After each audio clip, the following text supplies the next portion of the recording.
नमस्कार। हमारा आज का विषय है हिंदी साहित्य का इतिहास, उसका काल विभाजन और नामकरण। जैसा कि हम जानते हैं कि हर एक देश की अपनी संस्कृति और अपनी भाषा होती है और हर एक भाषा का एक साहित्य होता है और उस साहित्य का एक इतिहास होता है।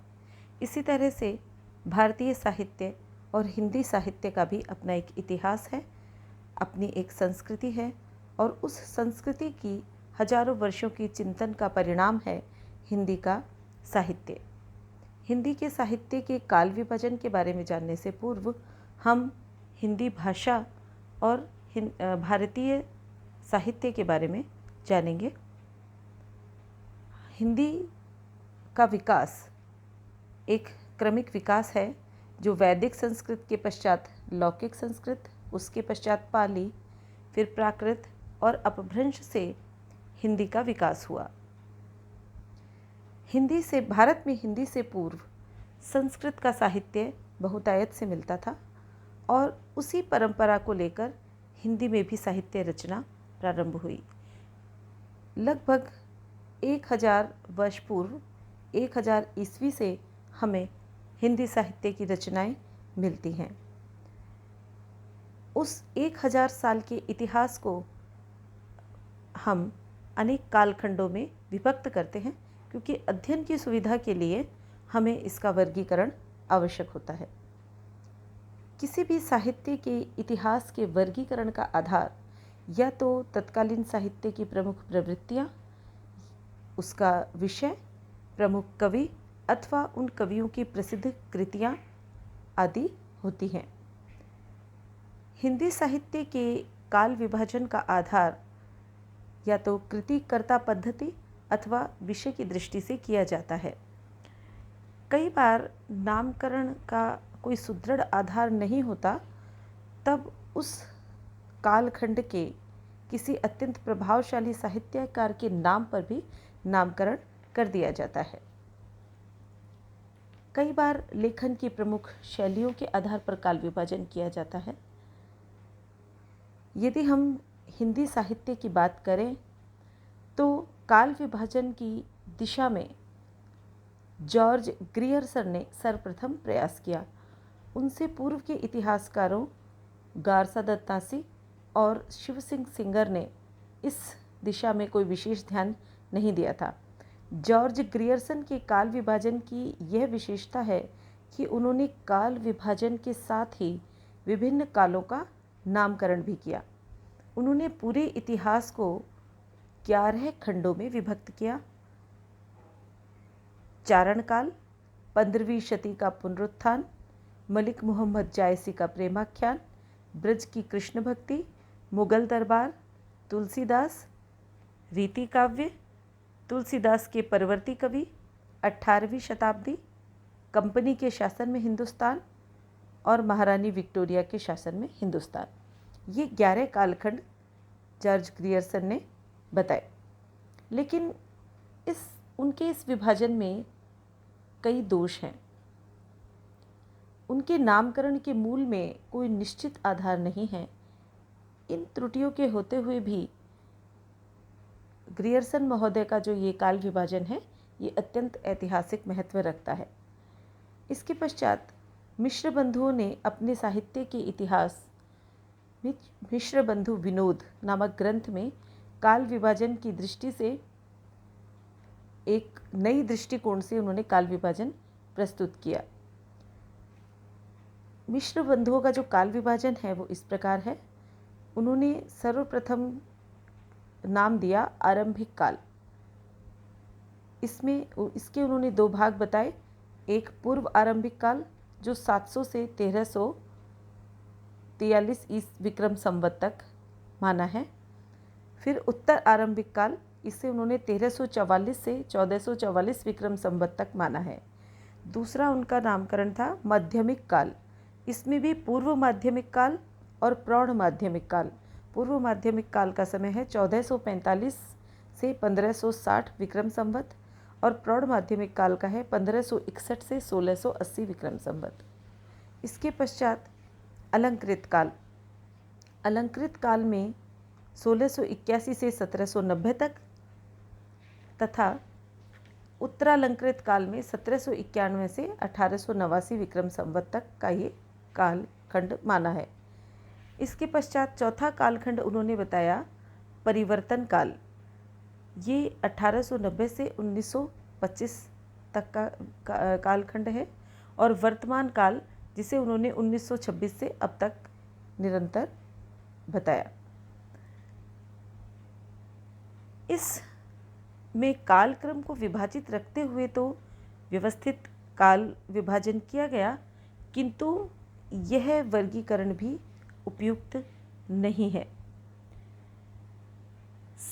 साहित्य जो है वो किसी भी समाज का प्रतिबिंब है और उस साहित्य में उस देश के, उस समाज की बदलते हुई परिस्थितियाँ, सामाजिक, धार्मिक, राजनीतिक या अन्य परिस्थितियाँ और साहित्यिक गतिविधियों में भी परिवर्तन आता रहता है। तो इन सब को ध्यान में रखते हुए आचार्य रामचंद्र शुक्ल ने हिंदी साहित्य के इतिहास को 4 भागों में विभाजित किया। सर्वप्रथम कालखंड को उन्होंने नाम दिया आदिकाल या वीरगाथा काल। इसका समय था संवत 1050 से 1375। दूसरा पूर्व मध्यकाल या भक्तिकाल जो संवत 1375 से 1700। उत्तर मध्यकाल या रीतिकाल संवत 1700 से 1900। और आधुनिक काल या गद्यकाल आधुनिक काल या गद्यकाल संवत 1900 से 1914 तक। इसी क्रम में डॉक्टर रामकुमार वर्मा ने शुक्ल जी के वर्गीकरण में ही आरंभ में संधिकाल नाम से एक नया कालखंड जोड़ा और हिंदी साहित्य का काल विभाजन इस प्रकार किया। डॉक्टर वर्मा ने इस प्रकार से वर्गीकरण किया। नंबर 1 संधिकाल 750 से 1000 विक्रम संवत। दूसरा चारण काल 1000 से 1375 विक्रम संवत। भक्तिकाल 1375 से 1700 विक्रम संवत। और चौथा रीतिकाल 1700 से 1900 विक्रम संवत। इसके पश्चात 5वां कालखंड उन्होंने रखा आधुनिक काल जो 1900 और उससे आगे। शुक्ल जी का जो काल विभाजन है उसकी त्रुटियों को ध्यान में रखते हुए डॉक्टर गणपति चंद्र गुप्त ने एक नवीन वर्गीकरण प्रस्तुत किया और युगीन परिस्थितियों और साहित्य की प्रवृत्तियों को ध्यान में रखते हुए उन्होंने अपना ये वर्गीकरण किया। तो डॉक्टर गणपति चंद्र गुप्त ने इस तरह से अपना काल विभाजन बताया। सर्वप्रथम उन्होंने नाम दिया प्रारंभिक काल या उन्मेष काल। इसे वो बताते हैं 1184 से 1350 ईस्वी तक। मध्यकाल या विकास काल 1350 से 1500 ईस्वी तक। आधुनिक काल 1875 से 1965 ईस्वी।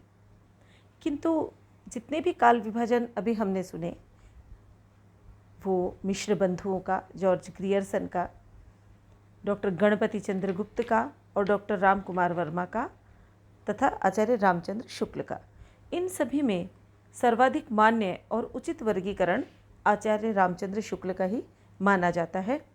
आचार्य शुक्ल के वर्गीकरण में उन्होंने जैसा कि बताया, सर्वप्रथम उन्होंने नाम दिया था आदिकाल या वीरगाथा काल। इसमें प्रारंभ के 150 वर्षों के भीतर धर्म, नीति, श्रृंगार, वीर रस सभी प्रकार की रचनाएं दोहों के रूप में मिलती हैं। इसलिए इस काल में कोई विशेष प्रवृत्ति नहीं पाई जाती। राज्याश्रित कवि और चारण जिस प्रकार नीति और श्रृंगार के फुटकर दोहे राजसभाओं में सुना दिया करते थे, उसी प्रकार अपने आश्रयदाता राजाओं के पराक्रम और उनकी वीर गाथाओं का चित्रण वो अपने काव्य में किया करते थे। यह एक प्रबंध परंपरा थी जो रासों के नाम से पाई जाती है, जिसे लक्ष्य करके ही इसे वीर गाथा काल भी कहा जाता है। डॉक्टर रामकुमार वर्मा ने इसीलिए इस काल को 2 खंडों में बांटा था। 750 ईस्वी से 1375 ईस्वी तक का कालखंड उन्होंने 2 टुकड़ों में बांटा। 750 से 1000 ईस्वी तक तथा 1000 से 1375 ईस्वी तक। तो संधि काल और चारण काल उन्होंने इसके नाम दिए थे। आचार्य डॉक्टर राम कुमार वर्मा ने 2 भाषाओं और धर्मों के आधार पर इसे संधि काल कहा। लेकिन चारण काल में जिन कृतियों और चारण कवियों का उन्होंने वर्णन किया है वे कृतियाँ अधिकतर अप्रामाणिक हैं। और उनके कई कवि इस काल के बहुत बाद हुए हैं। श्री राहुल सांकृत्यायन ने भी आदिकाल को सिद्ध सामंत युग के नाम से पुकारा है।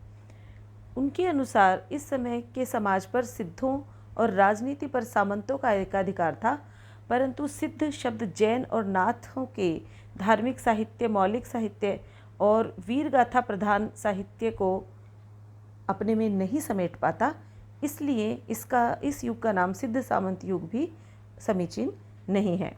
आचार्य हजारी प्रसाद द्विवेदी जी ने भी हिंदी साहित्य के आरंभ काल 1000 ईस्वी से मानकर इसका नाम आदिकाल ही दिया है।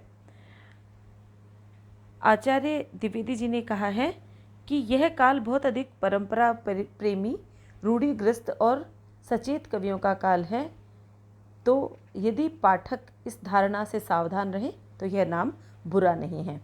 इस प्रकार द्विवेदी जी भी इस कालखंड का नाम आदिकाल ही रखते हैं और नामकरण की सीमाएं भी स्पष्ट कर देते हैं। हिंदी साहित्य का यह आदिकाल जो है प्रारंभिक काल है, इसके नामकरण का प्रश्न उलझा हुआ ही है। तो क्योंकि इस समय जो साहित्य उपलब्ध है उनकी प्रामाणिकता और अप्रामाणिकता पर विचार नहीं किया जा सकता और ये एक उलझा हुआ विषय है, इसलिए जब तक किसी एक निश्चय पर नहीं पहुंचा जाए तो इसे आदिकाल नाम ही दिया गया है। दूसरा जो कालखंड है उसे पूर्व मध्यकाल अथवा प्रवृत्तियों के आधार पर आचार्य शुक्ल जी ने इसे भक्ति काल कहा है। इस समय इसके बारे में सभी इतिहासकार एकमत हैं और क्योंकि इस कालखंड में भक्ति भावना से ओतप्रोत साहित्य ही प्रमुखतया रचा गया, इसलिए इस साहित्य को भक्ति काल, इस समय के कालखंड को भक्ति काल नाम दिया गया। भक्ति काल हिंदी साहित्य का स्वर्ण युग है, गौरव है। शुक्ल जी ने इसे 4 शाखाओं में विभक्त किया है, ज्ञान मार्गी शाखा और प्रेम मार्गी शाखा, राम भक्ति शाखा तथा कृष्ण भक्ति शाखा। इस युग के भक्त कवियों की रचनाओं को ज्ञान मार्गी शाखा को 2 भागों में विभक्त किया जाता है, संतों और सूफियों की कविताएं। ज्ञान मार्गी शाखा में संत कवि आते हैं तथा प्रेम मार्गी शाखा में सूफी कवि। इसी प्रकार से राम और कृष्ण और उनके उपासकों की कविता आती है। संत और सूफी निराकार के उपासक थे। राम और कृष्ण भक्त कवि साकार भगवान की आराधना करते थे। कुछ लोगों ने इसे धार्मिक काल भी कहा है, लेकिन धार्मिक काल नाम उचित नहीं है। इसके पश्चात के काल को शुक्ल जी ने कहा उत्तर मध्यकाल। उत्तर मध्यकाल में रीति ग्रंथों की प्रमुखता के कारण इस काल को रीति काल की संज्ञा दी गई।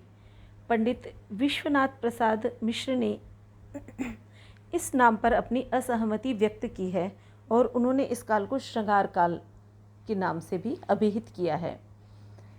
वे इस काल के कवियों का वर्गीकरण 3 श्रेणी में करते हैं, रीतिबद्ध, रीतिमुक्त और रीति सिद्ध। मिश्र जी ने श्रृंगार काल नामकरण प्रवृत्तियों के आधार पर किया। इस युग के साहित्य में अलंकारों के आधिक्य के कारण मिश्र बंधुओं ने इस काल का नाम अलंकृत काल रखा था, किंतु इन सब में से रीतिकाल नामकरण ही अधिक युक्ति संगत है, क्योंकि इस काल में श्रृंगार के अतिरिक्त लिखने वाले कवि भूषण आदि तथा रीतिबद्ध और रीति सिद्ध आचार्यों ने भी काव्य प्रस्तुत किया है। चौथा जो कालखंड है, शुक्ल जी ने इसे आधुनिक काल का नाम दिया और गद्य की प्रधानता के कारण इसका नाम गद्य काल किया। आचार्य शुक्ल ने ही कहा है कि आधुनिक काल में गद्य का आविर्भाव सबसे प्रधान घटना है। आधुनिक काल के साहित्य में विभिन्न प्रवृत्तियाँ मिलती हैं। उनको ध्यान में रखते हुए इस काल को 5 भागों में बांटा जा सकता है। भारतेंदु युग, द्विवेदी युग, छायावादी युग, प्रगतिवादी युग और प्रयोगवादी युग।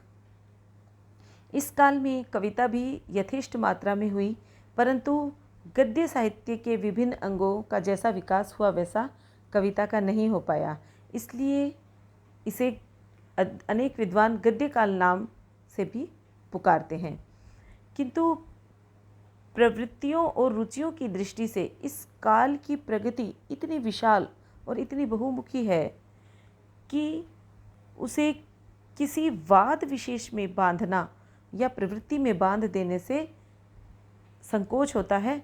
और वैसे भी काव्य और गद्य जो है वो साहित्य सर्जना के काव्य और गद्य की जो साहित्य सर्जना है उसकी प्रवृत्ति साथ साथ ही विकसित हुई है, और इसे इसीलिए आधुनिक काल कहना अधिक उचित और तर्कसंगत है। संक्षेप में हम ये कह सकते हैं कि काल विभाजन के संबंध में आदिकाल को छोड़कर शुक्ल जी का काल विभाजन ही अधिक मान्य है। धन्यवाद।